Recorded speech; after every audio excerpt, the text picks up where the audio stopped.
Salut cousin, nous voici pour une nouvelle vidéo. Donc ce tuto il va être intégralement dédié à mon instrument, la basse, comme je disais précédemment dans mes vidéos. Je suis aussi musicien, bassiste depuis plusieurs années. Et c'est mon autre passion, mis à part le bricolage, et ma grande passion depuis plusieurs années. Donc on va faire un tuto sur le réglage pour changement de corde, réglage du diapason, des octaves et de la justesse de notes, la justesse de l'accord. Voilà, tous ces petits détails, je vous montrerai étape par étape pour effectuer un bon réglage.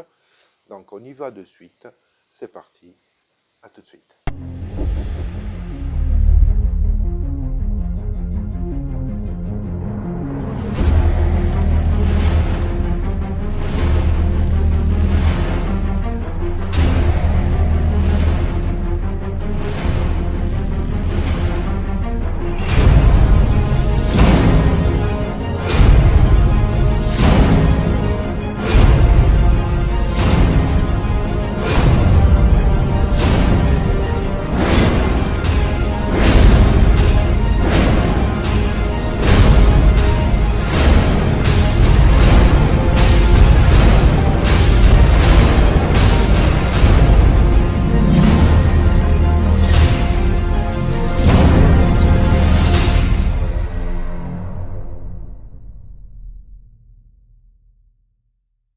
Cousin, comme je disais, nous voici sur le tuto pour le réglage d'une basse ou d'une guitare, bien évidemment, ça ne change pas. Là, on parle de la basse puisque je suis bassiste. J'aurais parlé d'une guitare si j'étais guitariste. Ne m'en voudrez pas si je privilégie la basse à la guitare, mais c'est parce que, en fait, c'est mon instrument. Voilà, tout simplement. Donc, je veux vous montrer comment on peut effectuer un réglage d'harmonique. C'est-à-dire, l'harmonique, c'est quoi? Le réglage de l'harmonique, c'est si vous amenez à changer des cordes, que vous choisissez un tirant plus fort, un tirant plus faible, il y a peut-être souvent, des fois, un réglage de justesse d'harmonique qu'il faut faire, c'est-à-dire quoi? Un réglage d'harmonique, c'est quand vous jouez votre corde à vide, vous l'accordez bien évidemment, vous jouez la corde à vide, on va faire un test là-dessus. Voilà, je vais vous montrer, on le voit, voilà, on le voit, il est ici, je le mets là. On joue la corde à vide, il nous donne la justesse d'accordage, ok? Si la basse ou la guitare elle est accordée, vous voyez, là je suis peut-être à peine un peu fort, donc voilà, donc l'ajustage est fait. Après vous faites ce qu'on appelle l'harmonique. L'harmonique c'est en même temps que vous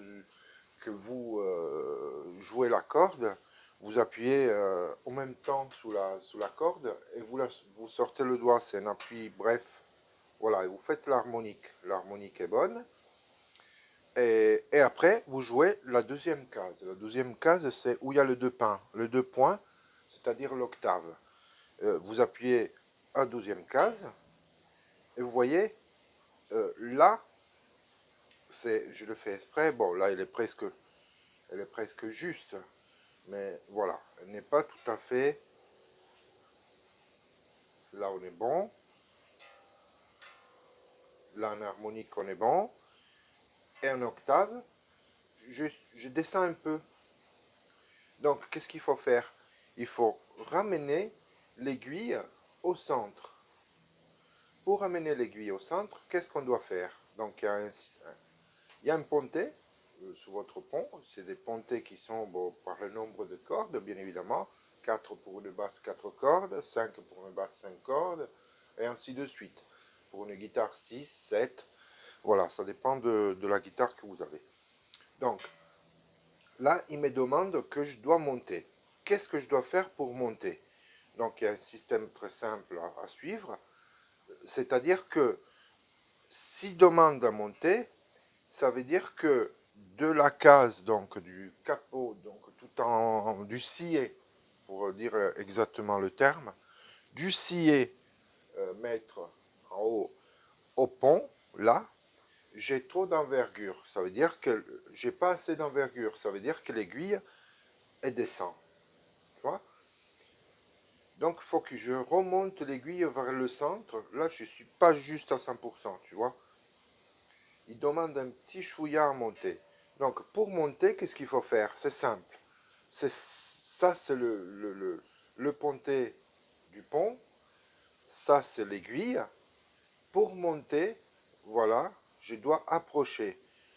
S'il était trop haute, c'est-à-dire que l'aiguille ici, quand je faisais l'octave, l'aiguille est dépassée vers le haut, donc trop haute, donc ça veut dire que je suis trop haut. Pour redescendre, je dois reculer. Vous voyez?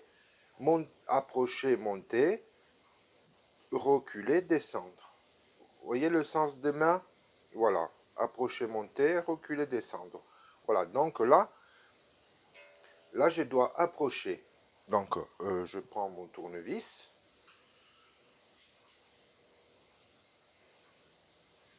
Et j'effectue l'approchement. Donc, approcher, ça veut dire approcher le pontet vers l'avant. Donc, je dois dévisser automatiquement.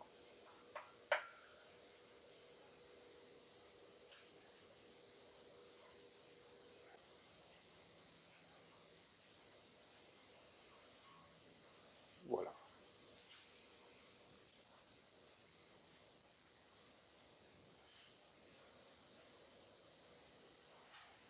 Là, je suis un peu trop fort en accordage. Voilà, là, je suis bon. Là, je suis bon. Et en octave, je suis bon. Voilà, en harmonique, je suis bon. Voilà ce que c'est le réglage de l'harmonique. Donc, ça, en fait, c'est quelque chose qu'il faut contrôler, puisque ça fait quoi? Quand vous jouez corde à vide, vous accordez, c'est bon, mais quand vous appuyez sur une touche du manche pour créer une note, si l'harmonique n'est pas juste, admettons, corde de La, troisième case, vous appuyez en Do pour aller sur un Do, ben, peut-être vous n'avez pas un Do, vous avez un Do dièse. Voilà. Voilà, ou un si bémol. Voilà, c'est ça qu'il faut comprendre. Si vous ne réglez pas l'harmonique en justesse d'octave, vous avez automatiquement votre instrument qui est faux. Donc quand vous faites des accords, vous ne tombez pas dans l'accord juste comme il faut. Voilà, ça c'est un réglage à faire qui est très important.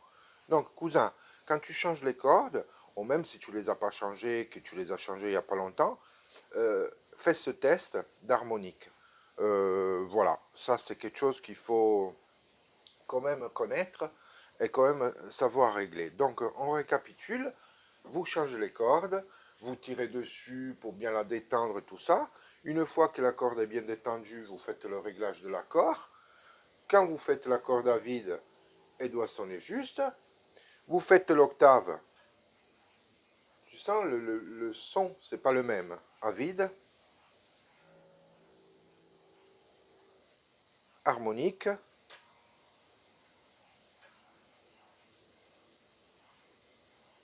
et deuxième case. Voilà, là je suis bon. Donc corde à vide, harmonique, douzième case. Corde à vide, harmonique. Tu sens le son, c'est pas le même. Donc corde à vide, harmonique,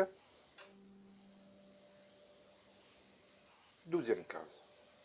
Donc l'harmonie que tu crées, en fait, au même temps que tu appuies sur la corde, que tu fais jouer la corde, tu appuies avec ton doigt, tang, et tu sors le doigt. Voilà, faut que tu bloques la corde, mais pas l'arrêter. Il faut qu'elle vibre sur elle-même. En fait, la vibration d'une corde, c'est haut en bas comme ça, et droite et gauche. Quand tu la stoppes, en fait, la corde elle est stoppée, mais sa vibration reste quand même. Et ça oscille en elle-même, ça crée une harmonique. Voilà. Voilà. Donc, cousin, ces réglages, donc, on récapitule. Tu accordes. Une fois que c'est accordé, si l'aiguille est trop basse, donc tu as accordé là, c'est bon. Mais quand tu appuies sur le 12e case, ton aiguille elle est plus basse. Il faut que tu montes vers le centre, donc tu approches le pontet vers le sillet. Donc tu dois diminuer le champ. Ok? Si l'aiguille elle est trop haute, c'est-à-dire que le champ il est trop grand, donc il est trop petit. Donc il faut reculer pour ramener l'aiguille au centre à nouveau. Donc pour monter, on avance, pour descendre, on recule. Voilà. Pour que la taille, la dimension entre scié et pont soit la bonne pour avoir une bonne harmonique. Voilà cousin, j'espère que ça t'a été utile.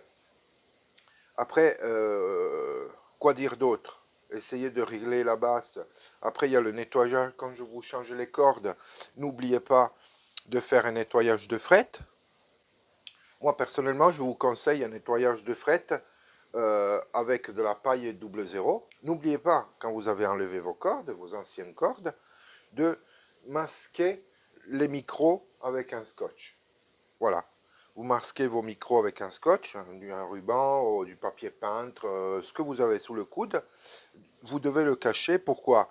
Parce que la limaille, quand vous nettoyez les frettes, toute la limaille, elle va partir automatiquement sous les pick-up, sous les aimants du pick-up. Donc après, c'est embêtant de les enlever. Et ça vous crée des dysfonctionnements, des grésillements et de retour de son par la suite. Donc c'est pas bon. Donc vous mettez un scotch et après vous verrez que vous avez plein de limailles sous le scotch par lui-même.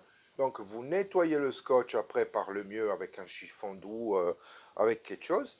Et après vous enlevez le scotch. Parce que parfois, on dit effectivement, il y a plein de limailles, on enlève le scotch, la limaille, pam, elle part sous le pick-up. Donc c'est comme si vous n'avez rien fait. Voilà. Quoi dire d'autre? Nourrir votre manche. Moi, je prends ça. C'est très bon, c'est de l'huile de citron. N'assaisonnez pas votre salade avec, mais c'est très bien pour faire pour le manche, ça le nourrit. Donc vous le passez, vous enlevez le corde, vous le passez dessus. Vous nourrissez bien, vous n'hésitez pas parce qu'il y a, en fait, vous appuyez dessus, hein, c'est un petit tampon. Vous le laissez un quart d'heure, 20 minutes, après vous essuyez avec un chiffon doux. Voilà cousin, ce tuto de réglage du pontet, c'est terminé. Le prochain tuto, je vais te montrer comment on effectue un blindage et le contrôle de tous les potentiomètres. Voilà, les soudures à froid qui sont pas bonnes, voilà, tous des trucs comme ça, des petits trucs faits maison, mais qui fonctionnent très bien. Voilà, le prochain tuto, ça va être ça, cousin. Donc, voilà, c'est tout. Donc, le réglage, on l'a vu. Laisse-moi ton commentaire si tu n'as pas trop compris comment faire un réglage du manche. Et je te répondrai sans aucun problème. Donc, je te dis à bientôt. Et bass your life, sans problème. Et comme je dis d'habitude, ciao, arrivederci. Voilà, cousin, ce tuto est terminé. J'espère qu'il t'a été utile. N'hésite pas de commenter si tu as des soucis, si tu n'arrives pas à réaliser cette opération, ou si tu as d'autres questions autour de l'instrument, je répondrai. Donc n'hésite pas à laisser des commentaires. Un pouce bleu pour m'encourager. Abonne-toi si ce n'est pas fait. Et prochaine vidéo autour de l'instrument, je te montre comment effectuer un blindage de l'instrument. Voilà, donc je te dis à bientôt. Ciao, arrivederci.